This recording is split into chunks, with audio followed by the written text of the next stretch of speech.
In this video, you're going to learn how to find the determinant of a 3x3 matrix in an easy-to-do method. So there's a method called the method of minors, but this method is kind of like a shortcut method, and if you're just working with 3x3s, it's very simple and easy, and that's what we're going to do in this video. So two examples. The first example, we've got this matrix here, and what indicates that we're taking the determinant of this matrix are these vertical bars, these vertical lines.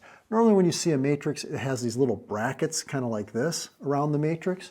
But when you see those almost like absolute value type bars, that's indicating to take the determinant.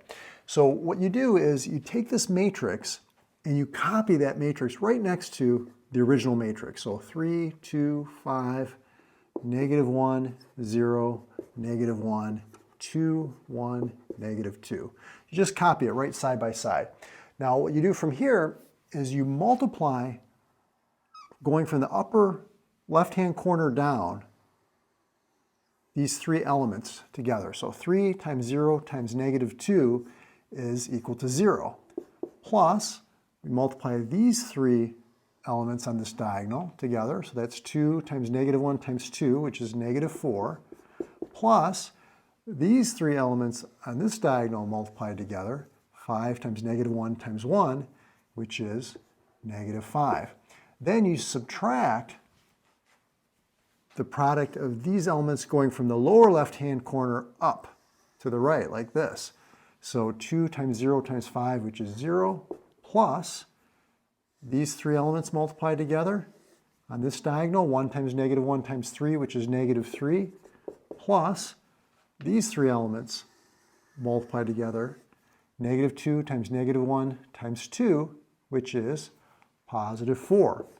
Now all we have to do is simplify. So we've got -9 minus 1, which is equal to -10, and that's our determinant.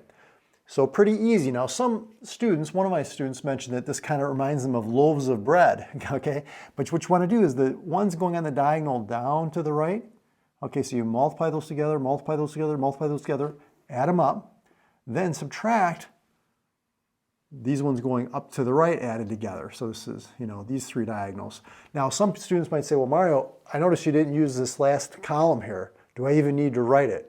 You don't have to write it if you don't want, but I just kind of like to think, just for simplicity's sake, take the original matrix, put it right next to the, to itself, and then you can go ahead and do these products, okay, and simplify.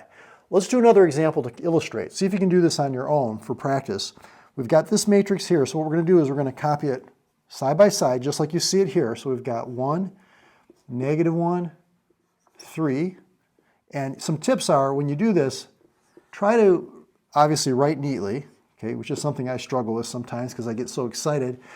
But the other thing is, try to keep the spacing real nice, okay, so real even. You don't want to put some of the columns close to each other and some spaced out, because when you go to do this, it'll help everything line up a little bit easier. So let's go ahead and do our multiplication. So starting from the upper left-hand corner, going down to the right, we're going to multiply these together, 1 times 1 times 6, which is 6, plus these multiplied together on this diagonal, -1 times 0 times 4, which is 0, plus these ones multiplied together, 3 times 2 times -2, which is -12. Okay, then we're going to subtract the ones going up to the right. So starting in the lower left-hand corner, 4 times 1 times 3, which is 12, plus -2 times 0 times 1, which is 0, plus 6 times 2 times -1, which is -12. Okay, so are you following that? So basically the ones going down to the right, you multiply and add together. And then the ones going up to the right, you multiply and add together, and then you subtract these two quantities. So this comes out to -6 minus, this is 0, which is just -6, and you found the determinant. So determinant's very useful when you're using Cramer's rule. There's other applications as well. If you want to learn more about matrices in general, I'll put my matrices playlist right over there. You can peruse some of the different videos there if you're interested in learning more about matrices, and I'll see you over in that video.